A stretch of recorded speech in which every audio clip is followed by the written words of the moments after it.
Good afternoon, Wrestling Inc. Get up, get going. Happy afternoon. Happy Friday. I hope you are ready to have some fun. It is me, your Wrestling Inc. managing editor, Nick Hausman, joined here as I am every Friday to finish the week up strong style with our good friend TK Trinidad. TK, welcome back to the Wrestling Inc. Daily. I just noticed my lower third says Paul, but I'm damn. TK. I can flip that out. No worries. Managing editor managed to screw it up, I guess, in this situation. Look, minor stuff. See, boom. The right placard there. You and Paul. I know you guys look so similar. A lot of people say you're twins. That part. Yeah, twins. Top 2 Pro 4 games. Our first chat of the day over from YouTube. Fan Hausman of Hausman. Hi. Thank you very much for jumping in 2 Pro 4 games. You can be a fan of TK Hausman over it too. That's fine. You can like us both. You don't have to pick one. Not a dealer's choice. Jump in the comment section wherever you're watching us. We're on all kinds of social platforms here when we go live at 5 Eastern over on Wrestling Inc. And then, of course, today, later on, we'll dive into the mailbag. We're going to look at Madcap Moss. What's going on with that guy? Great question. But I don't want to waste any time here. You guys want the news? Let's get to it. News you can use. News will leave a bruise. Man, I was telling you before we got on the air, TK, it has been a bruising week news-wise. I have not been able to keep up with everything going on. We'll start with the most recent news from yesterday, a follow-up on Stephanie McMahon. Right before we went live, she announces this leave of absence from WWE. PW Insider saying the announcement came as a shock to many within WWE. No one in WWE, save for those described as the most inner of circle, had any idea she was going to be taking this leave of absence. The Observer chiming in saying there's no time frame for her return, but she will return as WWE's chief brand officer down the road. I'll pause and say, wait, does that mean it opens the door for a chief brandy officer? Because we know Brandy is not doing anything at the moment. Did you say chief brandy officer? That's what she said. Brandy's like, God, Cody, this is my chance. We're already like Stephen. Hunter, I'm gonna do it. I'm gonna be the chief brandy officer. Anyway, it's a dumb observation. It was also noted Triple H has returned to his office duties full time after suffering a cardiac event last year. During his absence, apparently Stephanie picked up a lot of his duties. And it was noted this was absolutely her choice and decision to step away. There were some rumors about marital strife. Fightful put out something not long ago, making it clear that really didn't have anything to do with this decision. That nobody's any business anyway. And this is not something Stephanie decided to do yesterday, nor does it sound like she was forced or pressured to relieve her duties. WrestleNomics saying Nick Khan is going to take over most of her duties, and everyone that was reporting to her now reports to Khan. So there it is. Oh, and Fightful also, for what it's worth, reported, again, this was just before we went live. We just got it up on the air. I think that was what I was pushing right before I talked to you. That his duties now are drastically different is the way it is described than what he was doing before he left for the cardiac event. So what's your pulse on this one today? How you feeling about it? Anything here change your attitude or opinions about anything going on? I mean, at the end of the day, Stephanie McMahon has been putting in work. She put in work when Triple H was out. She also has noted, I looked it up yesterday. She also has 4 daughters who are all in their teenage years. So if you remember yourself in the teenage years, that's a lot. There's a lot going on. And I think every parent, if they had the choice to at least stay home to make sure that their kids don't do stupid stuff, I think every parent would. So, and there's 4 of them. So you take that into consideration. You take the consideration that her husband was sick, so she's probably taking care of him, plus taking care of his duties at the office. So maybe she just needs a break. And, not everybody's in that position. She's in that position where she could take a break and she can come back and her job is going to be there. I feel like people are blowing it way out of proportion. We don't know, I also heard about the marital stuff too. They've been married for a long time. Every marriage and every relationship is not at strawberries and shortcakes every single day, every year. It goes through its ups and downs. So, maybe you just need a pause. Maybe you just need a day not to go in the office. You can wear your sweats for a couple months, and she's lucky enough to do that. So, she's not gonna, just judging by how she carries herself, she's not gonna give you any more details. But just looking at the outside factors, 4 kids alone is, let's pause. I was talking to somebody today who has known her for a very long time and was like, the reason he was so surprised is because they were so surprised is because they were like, she's so much like Vince. Like she's not like Shane or Linda or anybody else. She lives wrestling, right? She is a monster in that space. She lives for this stuff. So for her to take a step back here, and yeah, look, sometimes you work yourself into a place where you just got to take that breath and take some time away. And I'm going to try to take this at face value and just be like, look, this is a person who's been working very hard in a very high stress environment for decades now. Go be with your family. That's all. I don't really care. I don't really need to know that much beyond it. Take a vacation. But I do think that it is interesting here with Leo Yagura here over on Facebook, pointing out that Nick Khan gets more power at WWE day by day. And that is just a truth in this situation. Another change of the guard here up top, more consolidation of power around Nick Khan. He's really, it's crazy. We all, for so many years, wondered who was going to be that heir apparent to Vince. Is it going to be Hunter or Stephanie or some kind of Hunter-Stephanie hybrid, or does Shane come back and he lead? It was none of those. It's this guy, Nick Khan, who apparently, I guess, hung out with The Rock when they were like kids and has floated in here in the last 3 years. And he's the heir apparent. I mean, it's obvious this guy is pretty much calling all of the major shots business-wise for WWE at the moment.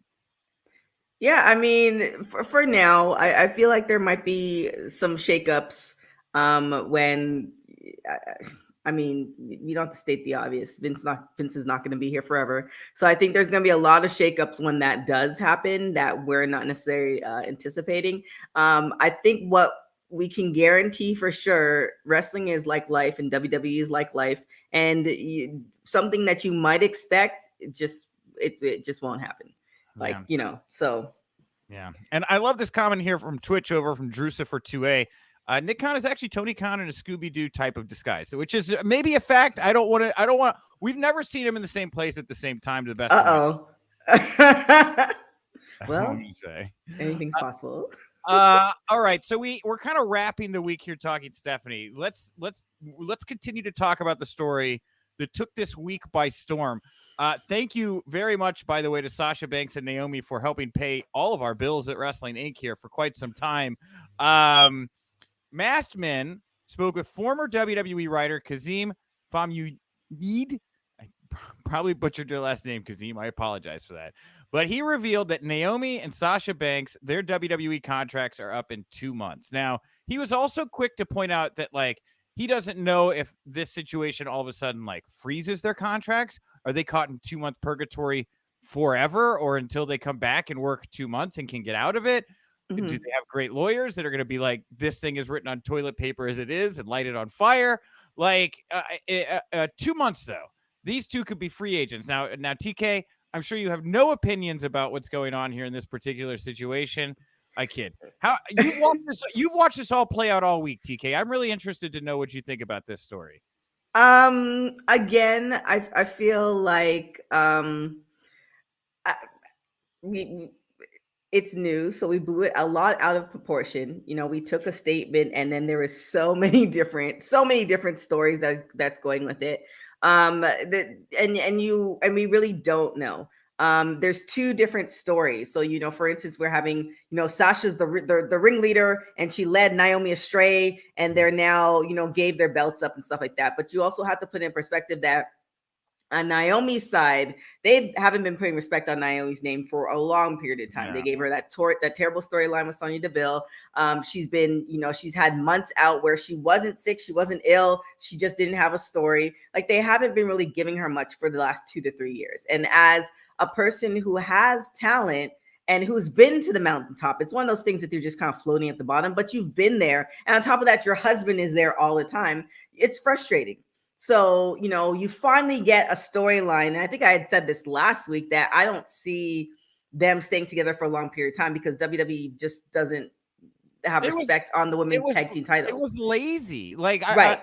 I was saying a couple days ago, like, yeah, when they came out on SmackDown last week to Sasha Banks music and like didn't have matching gear.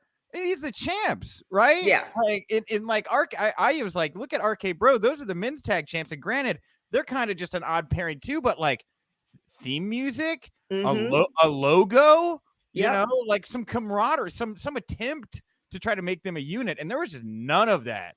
And With they haven't done that for yeah, most women's tag teams either. So yeah, they haven't been putting respect on it. You finally kind of get a belt and you get a WrestleMania moment of such. And then if the story is true that the whole thing was that Naomi was going to go over or they were going to break up and whatever, and they're seeing the vision like, no, we can actually do something with these tag team titles. Then, you know, from Naomi's point perspective, it's like, okay, well, then what? Because you know Sasha's gonna go up and down. She's gonna get the belt. She's not gonna get the belt. You kind of see Sasha's kind of almost like the, I don't know if the right word is the redhead stepchild, but she's always yeah. gonna be in the picture in revolving between her, Becky, Charlotte, Bailey, stuff like that. But Naomi's just not in that picture in that sort of way. So it's just kind of, I could see the frustration on Naomi's part. And then with Sasha, and one thing that I really was disgusted by is just like they were just kind of saying, oh, well, you know, they should just take whatever the writers gave them. And Sasha's a crybaby, and you're demanding for your career, and you've worked hard for this. Like you're gonna speak up. That's what everybody's encouraged to do. Nobody's, you know, saying to threaten anybody, but you're gonna speak up for your career. And the fact that men could do this all the time and not women, like that's, and then how social media portrays it, that was a whole thing in itself. And you know, I've read there's been a lot of like looking back and being like, well, they could have done it like Steve Austin did it, or they could have done it like, you know, even more recently, like Tony Storm, I guess. But that's like a bad example of where I'm going with this, because like when it happened in the past, right? There was like, you know, in the 80s into the 90s, even the early 2000s, you know, right before Plane Ride from Hell, which kind of screwed it up and everybody had to take a cold shower and put the suits on, I guess, right? Mm-hmm. There was a lot more collaboration, right? Wrestlers were working with Vince, they were coming up to things together, and they were heard. At a certain point in the past 15 years, Vince just decided to flip the switch and decided these were less people to be heard and worked with and more people to be owned and told what to do, right? Right. Like you really are an action figure now. And you know, it is different when you're in that space, the decision making you're going to do, than when you're in a space where occasionally you do get hurt, right? Mm-hmm. Like I have friends there that are like, dude, this is just a job now for me. People that Yeah. grew up loving wrestling, right? People that like great wrestlers, people I have huge amounts of respect for. And I'm like, oh man, like that's great. You're doing X and X. And they're like, it's just a job. Yeah. You know, I've heard that too. It's just that for them, right? Mm-hmm. And so, like, I can see that, especially when you're trying to really bring something to the fans and create it. It's just a different dynamic right now. Yeah. And it's also to be noted that they're both in good positions. I think somebody mentioned it. If Sasha were not to renew her contract, she's already done the Hollywood thing. I can definitely see her, not necessarily on the Rock level, but doing stuff as far as acting and stuff like that. She doesn't necessarily have to go the AEW route. And then for Naomi, I mean, I'm not in their pocketbooks or anything like that, but they seem like they've handled their money well. And I know for sure when she had come on, God, I think we spoke to her maybe 5 or 6 years ago. They both wanted to have 5 or 6 kids. So it's just kind of one of those things where, yeah, it's kind of, and I don't know if it's the same thing now, but that was 5 years ago. It's kind of one of those things where they're in a good position that you can walk away. Opposed to some other people who are trying to build their career and they're not getting those opportunities. So, and I think somebody also mentions like you wait for them to put out a statement, and they might. I don't really see Naomi putting out a statement. I definitely see Sasha putting out a statement if she decides not to renew her contract, and it could just be a timing thing. The fact that their contracts are up in 2 months might not have anything to do with it, and also too. The one of the things is it might be completely a work, even though everybody's saying it's not a work. It might be completely a work, just like they were doing Sonya Deville. So anything as far as wrestling is concerned, anything is possible. I'm just never surprised. Well, PW Insider's saying they're not backstage at SmackDown tonight, but I really want to watch them jump the barricade at SmackDown tonight and just create the full-on like female outsiders vibe. That'd be great. Here, my bold prediction on this, and it's not really that bold, but I do think they'll retain Naomi. I think that Naomi will stay in some form or fashion. She just seems more ingrained, like she's married. She's not going anywhere. Yeah, she's married into the Anawahi family, and like they can just, if they're trying to make good with Naomi, her husband's talking about it. Everybody seems to kind of want it. Bring her back in the bloodline. I think she would be very happy. The fans would be happy. That's an easy way to squash the beef with Naomi and everybody that's upset with what's going on with her. Sasha, on the other hand, I would not be surprised to see Sasha walk. She kind of already feels like she's wanted to do that move for a while, right? And, go take your time. I don't know. I think you're probably more on point that she's going to go build her brand in Hollywood. I don't know that we're going to see the boss in AEW. No. I could be wrong.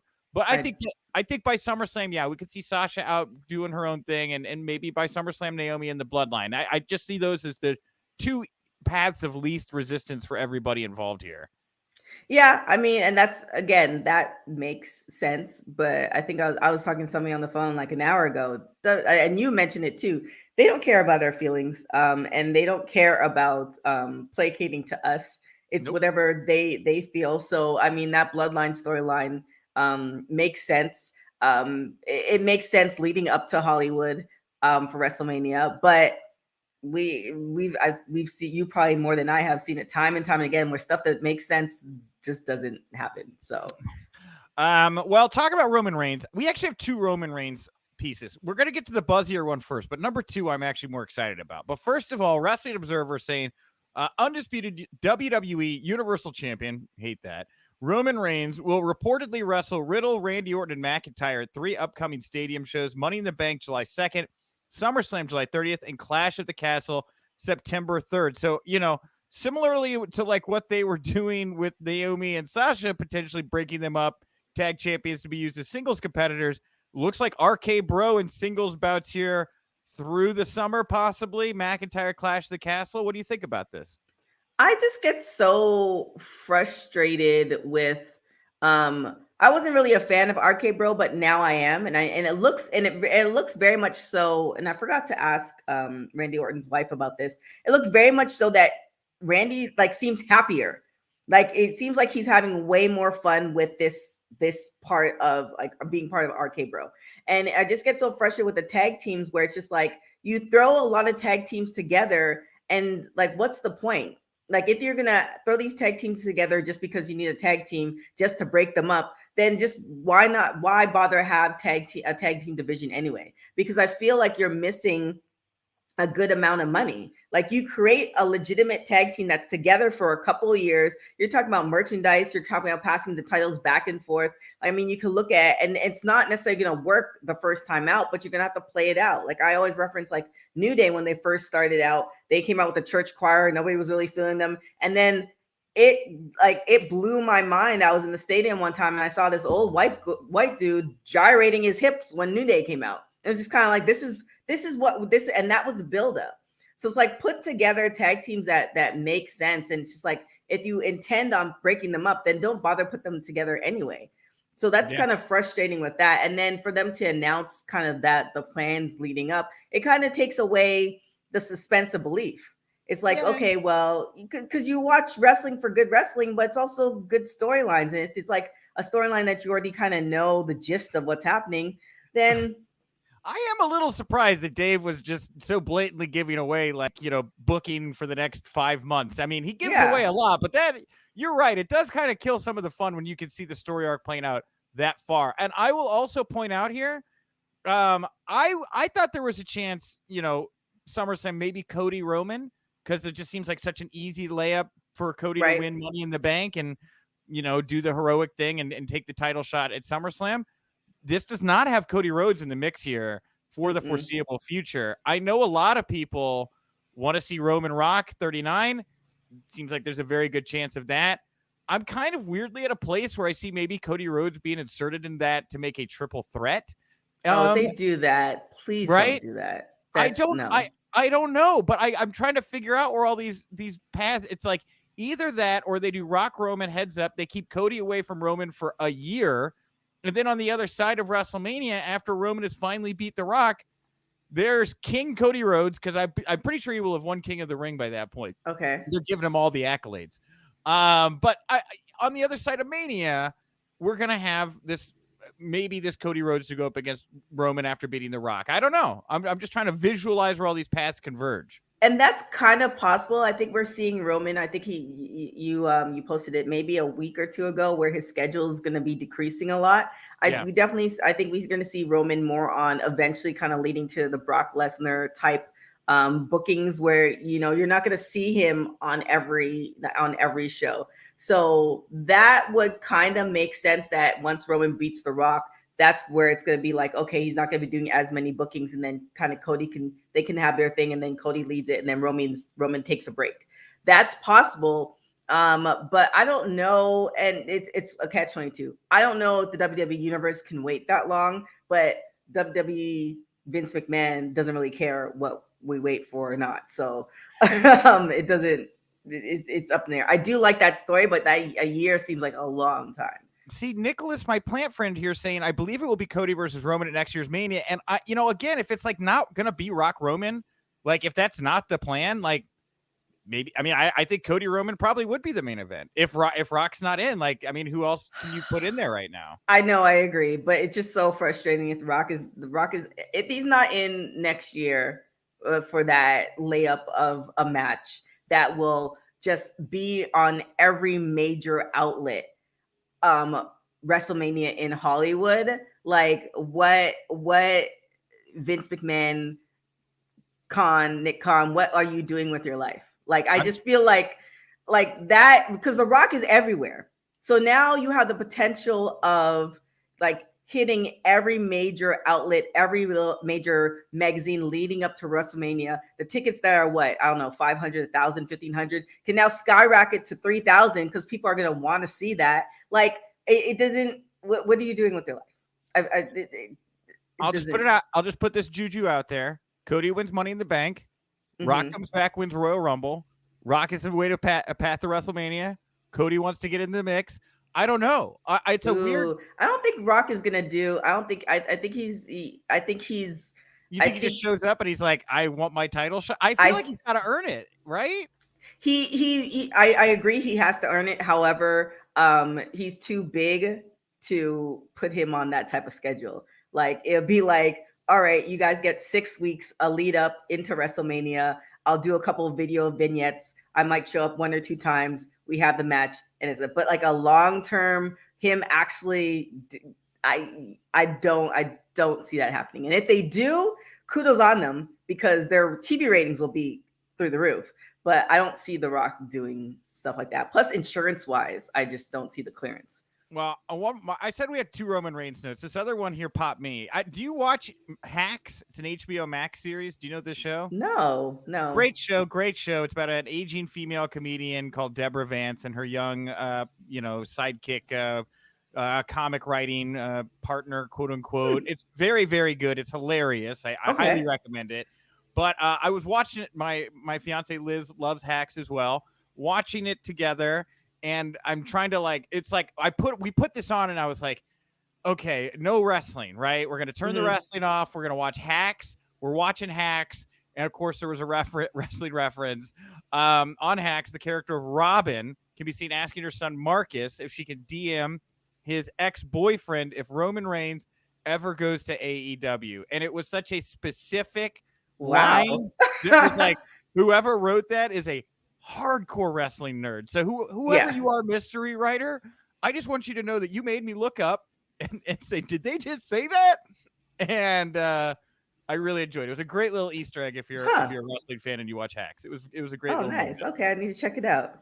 It's good. But really fun. I don't think Roman Reigns is ever going to AEW. We can squash that. Just if he leaves WWE, it's a wrap, and Roman is going to try to go the ways of The Rock or open up a wrestling school. So lastly here, before we get to the mailbag on the other side of the break, we had an exclusive today. I broke some news, everybody. So I was intrigued by a comment from Mike Chioda on his podcast, The Monday Mailbag, earlier this week, where he was talking about how he used to smiz with Teddy Long on the road, which is a carny for smoking weed. Someday I'll try to teach everybody how to speak carny. It's really fun.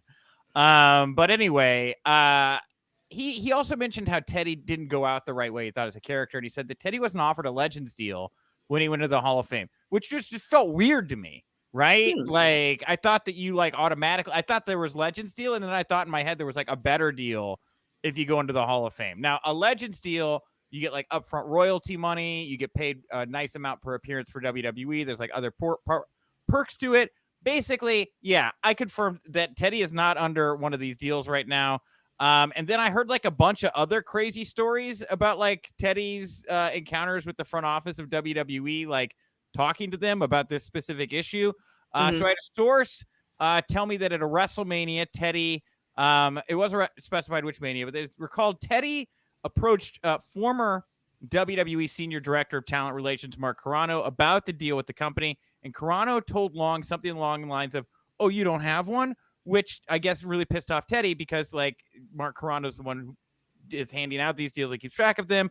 He also, like, Teddy also went then to Laurinaitis after Carrano did that and was like, "Hey, can I get a deal? I'd like to make some action figures." And Laurinaitis said they had taken a survey of some kind and decided that the WWE consumers did not want Teddy Long action figures. Very offensive.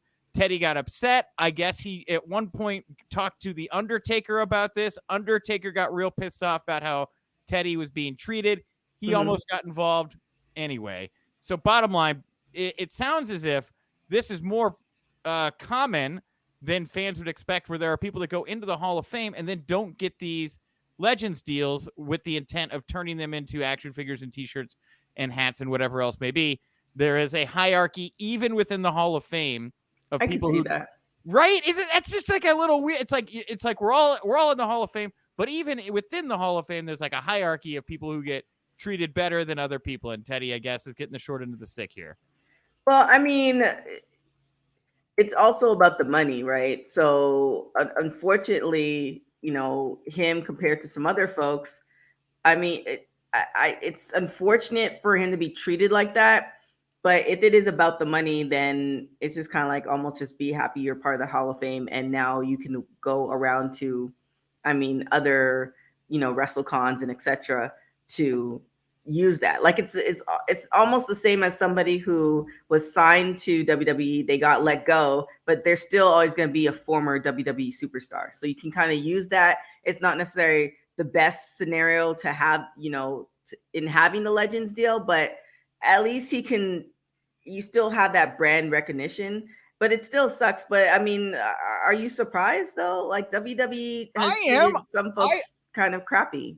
But I thought for sure everyone was getting some kind of like Legends royalties deal. Like I thought you signed with the Hall of Fame. Like, great, we're immediately going to make some shirts for you, and then you're going to be part of an action figure line. And like, it really is just like some people are just like put in, I guess, maybe to fill space or I guess give a modicum of respect. But like, I don't know, there's no retirement plans in pro wrestling. I really thought that going into the Hall of Fame, like you got a deal where it's like, we take care of our Hall of Famers. Like you are one of, like you got the ring, you got the watch from the company, you know? Yeah.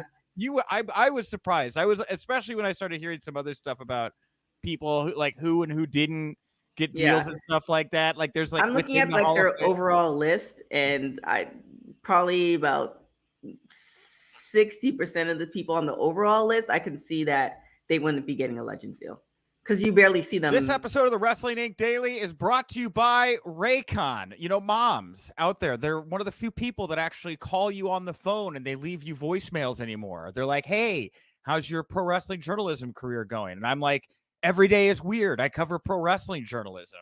So, you know, why not this Mother's Day? Why don't you spoil your mom with the gift of quality, premium, wireless audio, courtesy of our good friends over at Raycon. So Raycon are these wireless earbuds that I've got in my ear right now. They are must-have for super moms, you know, all of those masters of multitasking who need to keep their hands free.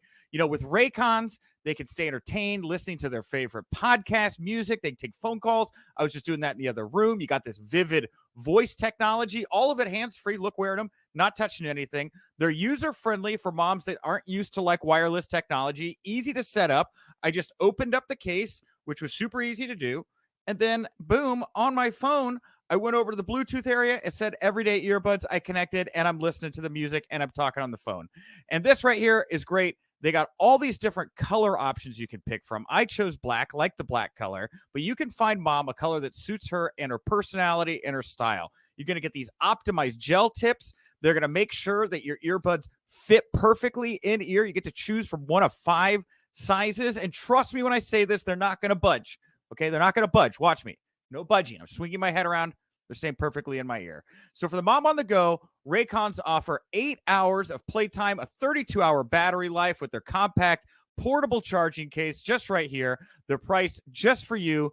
You get the great quality audio. You get half the price of other premium audio brands. And Raycon's everyday earbuds right here, they have over 49,000 5-star reviews. So tell your mom how much you love her. Make sure she hears it in crystal clear audio by going to buyraycon.com/wrestling inc to get 15% off your Mother's Day order. Again, that's buyraycon.com/wrestling inc. And we want to thank Raycon for sponsoring the Wrestling Inc. Daily.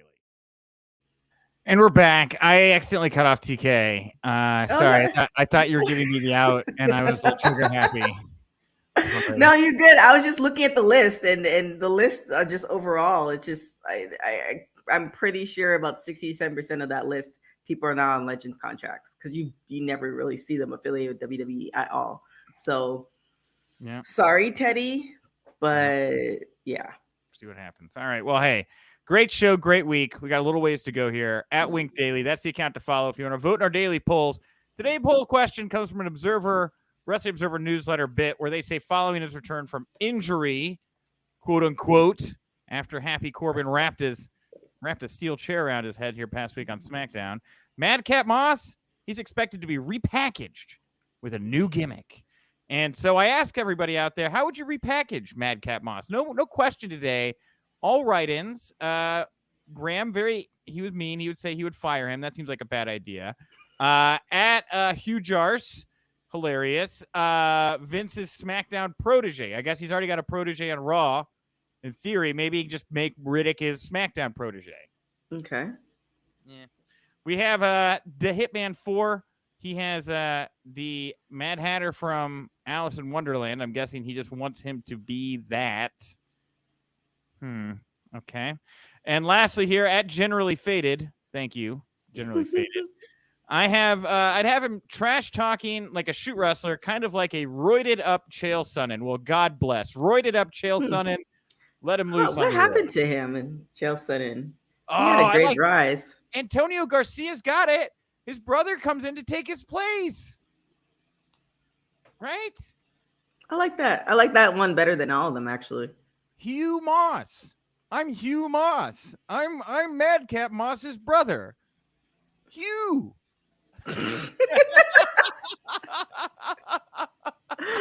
Happy Friday. We're done. I'm slap happy. I did too much this week. I want to thank everybody for tuning in. I'll be back on Monday. Michael Weissman will be in the house. Support the Wrestling Inc. Daily. We're on all the podcast platforms. SupportWrestlingInc.com or all the socials. Come back here tonight after SmackDown for the Wrestling Inc. podcast. It's like this, but at night. TK, anything you want to plug, promote, put over here to wrap up the show today? Actually, we were talking about her a couple weeks ago. Jenny Santana, Tito Santana's daughter. We actually had her on the show yesterday. They have a new women's promotion happening in Vegas. I believe it's United Women's Wrestling. I might have messed up the first word, but that's happening in Vegas. We interviewed her, so that's up on the site. And then also, if you're familiar with Faye Jackson, we had a new show called Creep Squad After Dark. Kind of spicy, so if you don't like spice, don't tune in. But it happens every Thursday. Our first episode was last night. Yeah, it was interesting. They were talking about Kenny Kingston's dong, so you can tune into that. Great Sweatpants Battle Royal. That part. I had Faye Jackson explain that to me one time. I was like, why? Why do you want to do a Great Sweatpants Battle Royal? She's like, ask your Did you really not know? Like, were you? I just wanted her to explain it. I needed a good soundbite. Okay. Just wanted to make sure you knew. For people, by the way, that are like, Nick, that was a really dumb question. Sometimes I'll ask dumb questions or I'll say things that I intentionally know are incorrect because I want them to get upset and correct me. It's just little techniques and stuff. So please do not think I'm dumb or whatever. To be fair, sometimes I am dumb. So dumb Nick here. You can judge me all you like, whatever you like. We don't know everything, so this was great sweatpants. Very good. Great. I'm gonna go throw mine on. I'm gonna go full Bob's Burgers this weekend. I'm at Nick_Hausman over on Twitter. Thank you all so much for tuning in. I'll talk to you tomorrow. And remember, if you winked, or I'll talk to you Monday. And remember, if you winked, You didn't miss it.